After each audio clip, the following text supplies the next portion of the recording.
ये लो चंदा, लड्डू माँ जी अपने हाथों से बनाकर लाई है। जब फुर्सत हो खा लेना या घर ले जाना।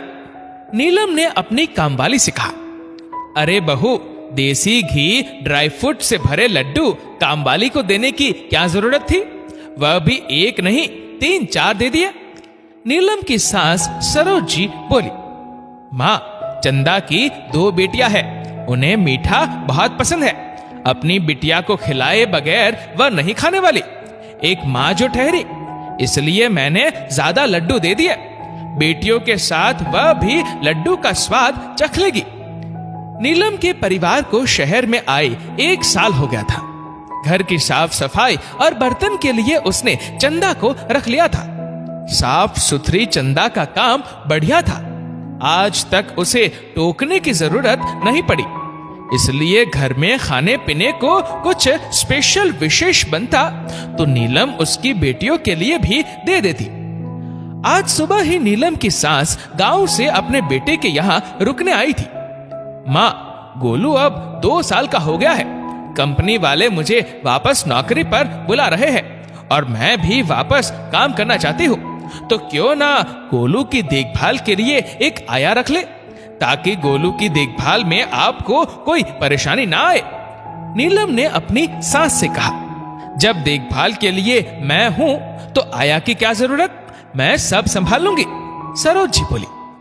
चंदा वही मौजूद सास बहू की बातें सुन रही थी।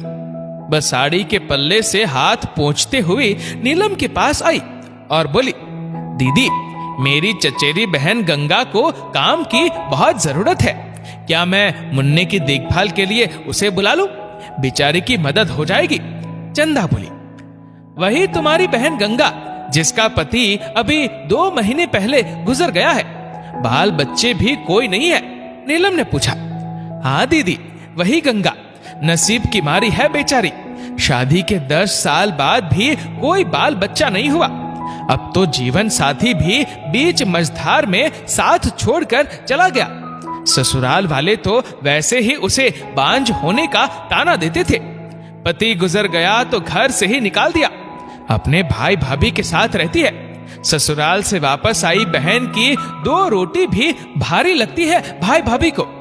चंदा दुखी होते हुए बोली, अच्छा ठीक है, कल ले आना उसे। नीलम बोली, विधवा बांझ को मैं नहीं फटकने दूंगी अपने लल्ला के पास। सरोज जी बोली, माँ, इसमें गंगा का क्या दोष? वह तो खुद तकदीर की मारी है।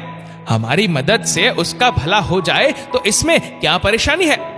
नीलम ने सरोज जी को समझाया, तुमको जो सही लगे वो करो। आजकल बड़े बूढ़ों की सुनता ही कौन है? सरोज जी बुदबुदाते हुए अपने कमरे में चली गई।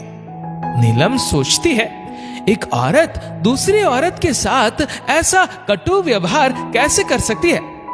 अगली सुबह चंदा गंगा को लेकर आ गई। जैसा नाम वैसा ही व्यक्तित्व।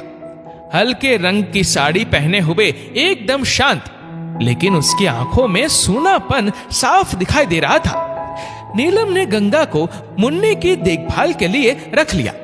नीलम के काम पर जाने के बाद जहां तक हो सके सरोज जी मुन्ने को अपनी गोद से उतारती ही नहीं थी।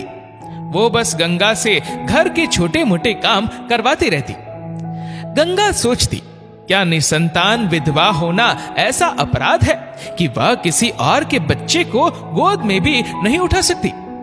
एक दिन मुन्ना दोपहर को सो रहा था। सरोज जी अपनी अलमारी जमाने में व्यस्त थी। अचानक उन्हें लो बीपी की शिकायत होने लगी। चक्कर आने लगे। गंगा ने स्थिति को समझते हुए तुरंत 1 कप मीठी चाय बनाकर सरोज जी को पिला दी। थोड़े ही देर में सरोज जी सामान्य हो गई।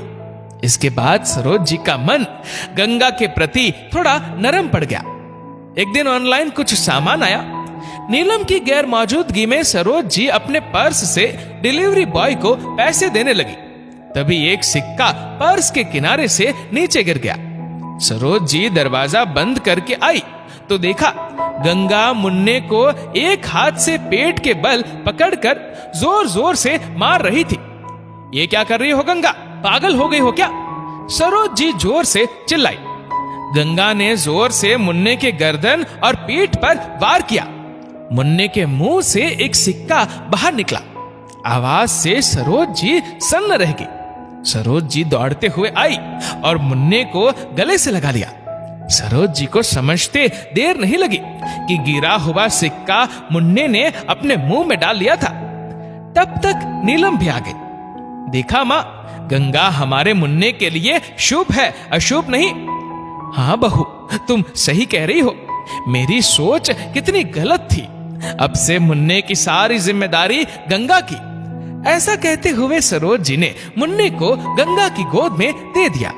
दोस्तों, आज भी हमारे समाज में विधवा निसंतान महिलाओं को अशुभ माना जाता है, पर अब हमें उनके प्रति दृष्टिकोण बदलना होगा। उन्हें भी जीने का अधिकार देना होगा।